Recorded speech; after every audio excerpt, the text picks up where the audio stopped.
Pessoal, continuando nosso estudo sobre eletricidade, o nosso tema aqui hoje vai ser condutores e isolantes. Qual que é a diferença de materiais condutores e isolantes? Então, voltando aqui na estrutura do átomo, no modelo atômico, a gente viu que o átomo ele é formado de uma região central chamada de núcleo, onde tem os prótons com carga elétrica positiva e os nêutrons que não têm carga elétrica, são partículas neutras, carga elétrica zero. Em torno desse núcleo tem a eletrosfera, onde se situam, se encontram os elétrons com carga elétrica negativa. Mas por que esses elétrons giram em torno desse núcleo? Porque entre o núcleo positivo, por que o núcleo é positivo? Porque ali tem um monte de cargas positivas, que são os prótons. E a eletrosfera negativa, por que a eletrosfera é negativa? Porque aqui se encontram os elétrons. Existe uma força de atração. Entre cargas positivas e cargas negativas, existe uma força elétrica de atração. Então, esses elétrons giram em torno desse núcleo porque existe uma força de atração. O núcleo exerce sobre esses elétrons uma força de atração, porque o núcleo é positivo. Exerce sobre os elétrons negativos uma força de atração. Daí que esses elétrons giram em torno desse núcleo. Então, qual seria a diferença entre materiais condutores e isolantes? Em primeiro lugar, um material ele é chamado de condutor quando ele possui uma estrutura mais aberta. Os seus átomos eles são distribuídos de uma forma mais organizada, que é chamada de rede cristalina. Os átomos são mais afastados. As cargas elétricas conseguem atravessar o material condutor com muita facilidade. Tem muito espaço para atravessar. As cargas elétricas atravessam o material condutor com muita facilidade. É uma estrutura organizada chamada de rede cristalina. Uma outra característica muito importante dos materiais condutores é a seguinte: materiais condutores, os elétrons aqui das últimas camadas, eles estão fracamente ligados ao núcleo do átomo. A força de atração entre os elétrons aqui das últimas camadas com o núcleo do átomo é uma força fraca.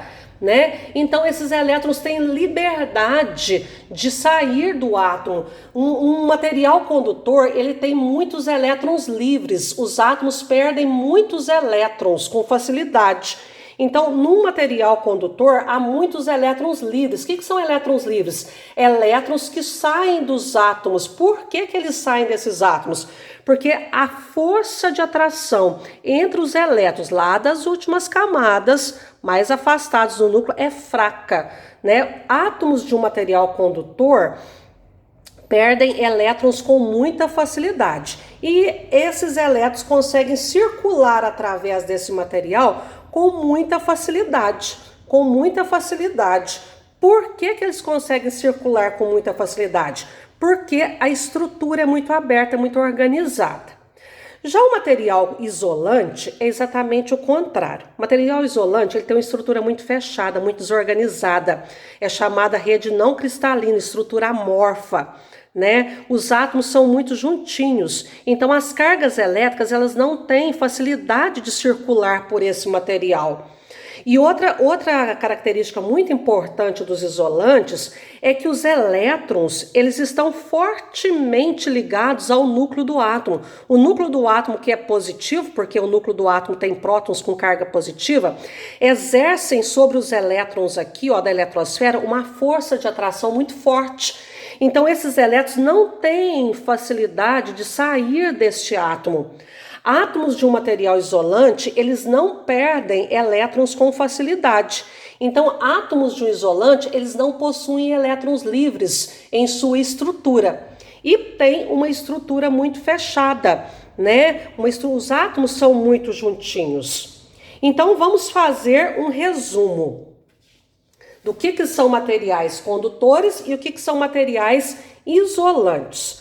Condutores são materiais que permitem com facilidade o trânsito de cargas elétricas através de si. Essa condutividade elétrica de alguns materiais, ela pode ser explicada pela sua estrutura atômica, que foi o que eu expliquei ali atrás. No caso dos metais, todos os metais eles são bons condutores de eletricidade, uns melhores que os outros. Quais são os melhores metais condutores? A prata, o cobre, o ouro, o alumínio. né? No caso dos metais, os elétrons das camadas mais externas, ou seja, aqueles que estão mais afastados dos núcleos, estão fracamente ligados aos núcleos atômicos dos seus átomos e por isso movem-se com facilidade, quer dizer, eles saem com facilidade desses núcleos, desses átomos, e são chamados elétrons livres. Então, elétrons livres são os elétrons que estão fracamente ligados ao núcleo do átomo e por isso podem sair desse átomo e passam a circular ali entre o material, entre um átomo e o outro. Então, condutores são materiais que possuem muitos elétrons livres, elétrons que já se desgarraram, se soltaram dos átomos. Os átomos constituintes dos metais podem facilmente ceder ou receber elétrons livres de uns dos outros e ao fazerem isso, conduzem eletricidade.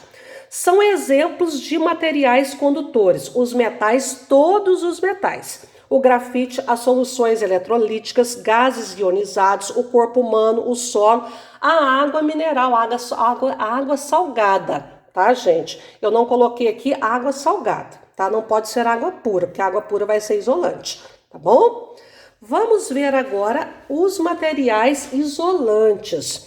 Uma coisa muito interessante é que nos livros de física, isolantes também são chamados de dielétricos. Então é muito comum esse termo dielétrico, que é a mesma coisa de isolante. Então, isolantes ou dielétricos são materiais que não permitem o trânsito de cargas elétricas com facilidade através de si. As cargas elétricas não têm facilidade de passar através deles. Esses materiais não apresentam elétrons livres em grande quantidade, pois a maioria deles está fortemente ligados ao núcleo atômico. Portanto, não há transporte de carga elétrica. Os isolantes não têm facilidade em perder elétrons. Por quê?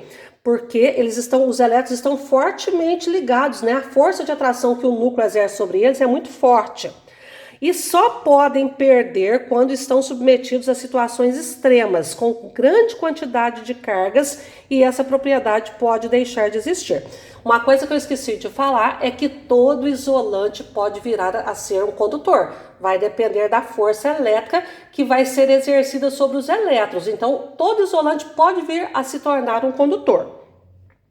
São exemplos de isolantes: o ar seco, a água pura, o vidro, o plástico, a cortiça, a borracha, o isopor, a lã, entre outros. A borracha é um dos melhores isolantes aí, né? E entre outros materiais que tem. Tá bom, gente?